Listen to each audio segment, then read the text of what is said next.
Hey everybody, it's your buddy Josh. Thanks for funding our game. We've hit way more than 1.1 million, but part of the initial funding goal is to make sure that we get multi-classing in the game. Multi-classing is it's an amazing feature, and I'm going to be telling you all about it right over there.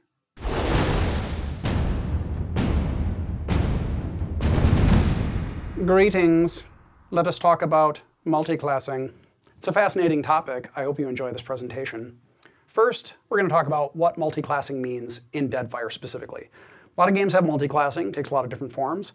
So what does it mean in Deadfire? Thanks for asking me. First, you get to take one additional class on top of your base class. Second, each class can have its own subclass. A lot of people asked, does that influence, can I only take base classes? No, you can have a subclass for each of your classes taken at first level in that class.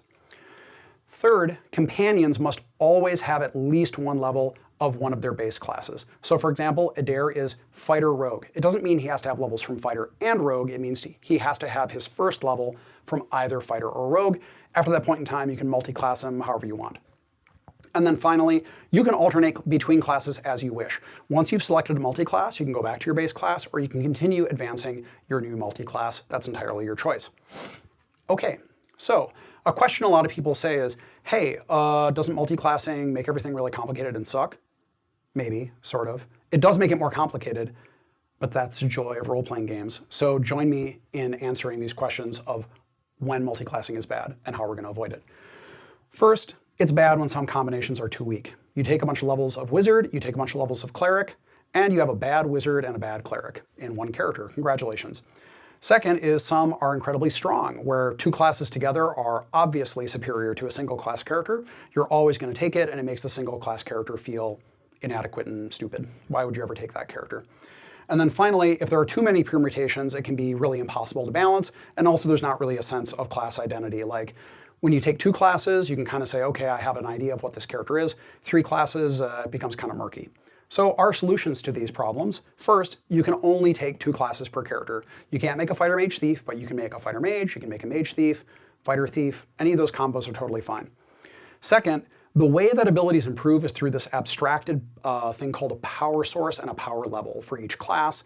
And what we believe that allows us to do is get us into this sweet spot of 75 to 85% power efficiency, meaning compared to a single class character, the multi-class character is about as good, but they're not half as competent, and they're also not almost as amazing. So those are our solutions for this problem, and I'm going to explain how that works mechanically, just so you have a little more idea of what I'm talking about. So first, you can see for all the 11 classes, each class has a power source. Barbarians have Rage, Druids have Nature, Fighters have Discipline, Paladins have Zeal, and so on.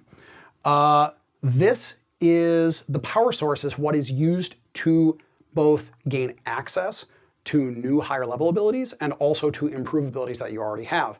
Something we're doing in Deadfire is that base abilities that you take, they improve as your power source goes up.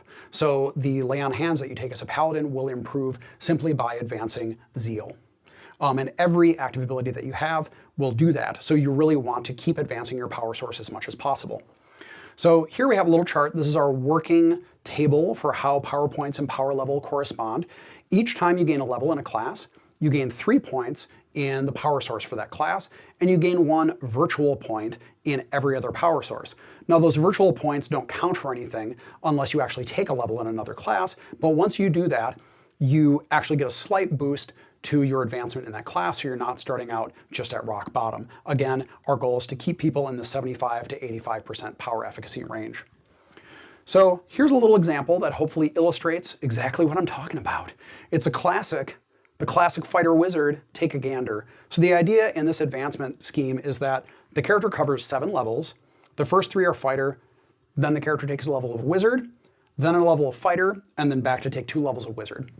The 2 power sources that are used by fighter and wizard respectively are discipline and arcane. So as you can see, as the fighter advances, at first and second level, they have first power level.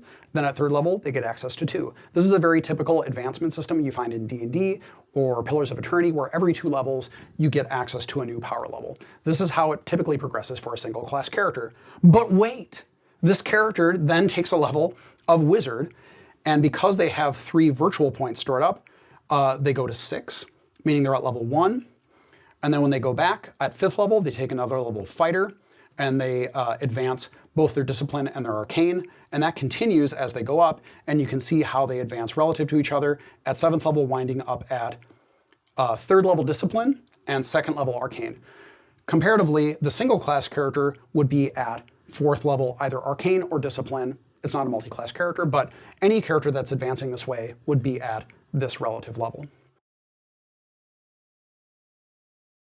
Every multi-classing combination has its own hybrid class title. We're going to be showing some of our returning companions doing some wild and crazy things that they wouldn't be able to do without multi-classing. For example, if Adair added levels of wizard to base fighter, he would be a battle mage. If Pallegina added levels of druid to paladin, she would be a liberator. And if Aloth, our good buddy Aloth, added levels of barbarian to wizard, he would be a shaman. Obviously, if you do the math very quickly, there are 55 of these total hybrid class titles. That's a lot of names.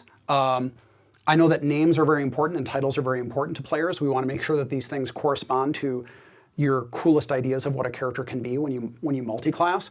So we're going to be rolling out more of those over time to get your feedback on them. Obviously, it can be very contentious, but we hope overall that this system is giving you a lot of really cool class build options. If you just want to make a character that you think is a cool concept, you're not going to get hamstrung or wind up with a dead-end, non-viable build.